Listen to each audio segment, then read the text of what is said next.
Champions ట్రోఫీలో భాగంగా న్యూజిలాండ్తో జరుగుతున్న మ్యాచ్లో టీమిండియా ఘన విజయం సాధించింది. 250 పరుగుల లక్ష్యాన్ని ఛేదించలేక న్యూజిలాండ్ చతికిలపడింది.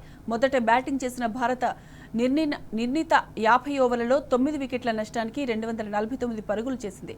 బ్యాటింగ్కు దిగిన న్యూజిలాండ్ భారత బౌలర్ల ముందు తేలిపోయింది.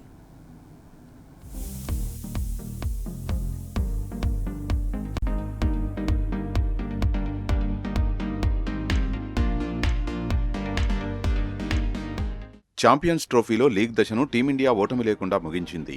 ఇప్పటికే సెమీస్కు చేరిన భారత జట్టు న్యూజిలాండ్తో జరిగిన మ్యాచ్లో 44 పరుగుల తేడాతో విజయం సాధించింది. టాస్ ఓడి తొలుత బ్యాటింగ్ చేసిన భారత్ నిర్ణీత 50 ఓవర్లలో 9 వికెట్ల నష్టానికి 249 పరుగులు చేసింది. భారత బ్యాటర్లలో శ్రేయాస్ అయ్యర్ 79 పరుగులు బాది కీలక ఇన్నింగ్స్ ఆడాడు. అక్షర్ పటేల్ 42 పరుగులతో రాణించాడు. చివర్లో హార్దిక్ పాండ్యా దూకుడుగా ఆడి 45 పరుగులు చేశాడు. కేఎల్ రాహుల్ 23, రవీంద్ర జడేజా 16 పరుగులు చేశారు.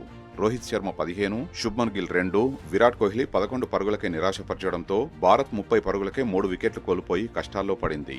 ఈ దశలో శ్రేయాస్, అక్షర్ పటేల్ టీమిండియాను ఆదుకున్నారు. ఈ జోడీ 4వ వికెట్కు 98 పరుగుల భాగస్వామ్యాన్ని నెలకొల్పింది. చివర్లో హార్దిక్ మెరుపులు మెరిపించడంతో భారత్ పోరాడే స్కోరు సాధించింది. న్యూజిలాండ్ బౌలర్లలో Matt Henry 5, Jamieson, William O'Rourke, Santner, Rachin Ravindra ఒక్కో వికెట్ తీశారు.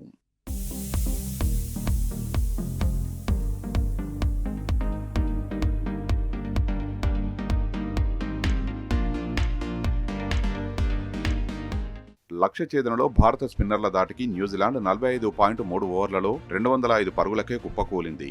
కేన్ విలియమ్సన్ 81 పరుగులు చేసి ఒక్కడే పోరాడాడు. Mitchell Santner 28, William 22, Daryl Mitchell 17, Tom Latham 14, Glenn Phillips 12 పరుగులు చేశారు. మిస్టరీ స్పిన్నర్ వరుణ్ చక్రవర్తి 5 వికెట్లు పడగొట్టి అదరగొట్టాడు. కుల్దీప్ యాదవ్ 2, హార్దిక్ పాండ్యా, అక్షర్ పటేల్, రవీంద్ర జడేజా ఒక్కో వికెట్ పడగొట్టారు.